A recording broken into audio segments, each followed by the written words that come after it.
ഇപ്പോൾ അവൾ സ്വർഗത്തിലെ ഒരു കുഞ്ഞു വിശുദ്ധയാണ്. കർത്താവിൻ്റെ പദ്ധതികൾ എപ്പോഴും നല്ലതിനാണ്.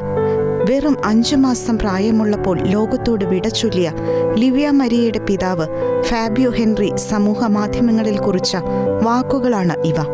ഗുരുതരമായ ആരോഗ്യ പ്രശ്നങ്ങളെ തുടർന്ന് ജനിച്ച ഉടനെ ആശുപത്രിയിൽ പ്രവേശിപ്പിച്ച ലിവിയ മരിയ മെയ് 28 ബുധനാഴ്ചയായിരുന്നു നിത്യസമ്മാനത്തിനായി യാത്രയായത്.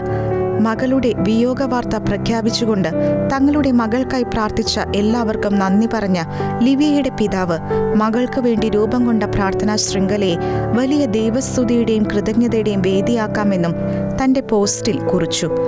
ജനുവരി 10 ബ്രസീലിൽ ജനിച്ച ലിവിയ തലച്ചോറിലെ സിസ്റ്റ് ഉൾപ്പെടെ നിരവധി ആരോഗ്യ പ്രശ്നങ്ങൾ കാരണം NICUവിൽ ചികിത്സയിൽ കഴിയുകയായിരുന്നു. ഭക്തരായ കത്തോലിക്ക മാതാപിതാക്കൾ കുഞ്ഞിനെ ജ്ഞാനസ്നാന കൂദാശയിലൂടെ സഭയിൽ അംഗമാക്കിയിരുന്നു.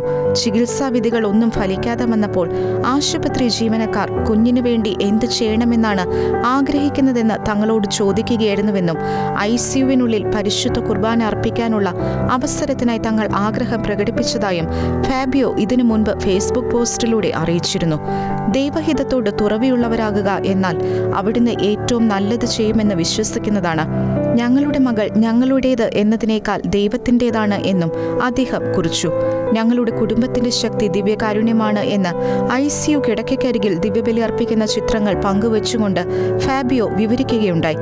ICUവിലെ ബലിവേദിയിൽ തങ്ങളുടെ കുഞ്ഞിനെ ദൈവത്തിന് സമർപ്പിച്ച ആ മാതാപിതാക്കൾ മകളെ നിത്യതയിലേക്ക് യാത്രയാക്കുമ്പോഴും ദൈവത്തിന് നന്ദിയും സ്തുതിയും കരയേറ്റുന്ന ഹൃദയം തൊടുന്ന ക്രൈസ്തവ സാക്ഷ്യം അനേകർക്ക് പ്രചോദനമാകുകയാണ്. International desk, Shekinah news.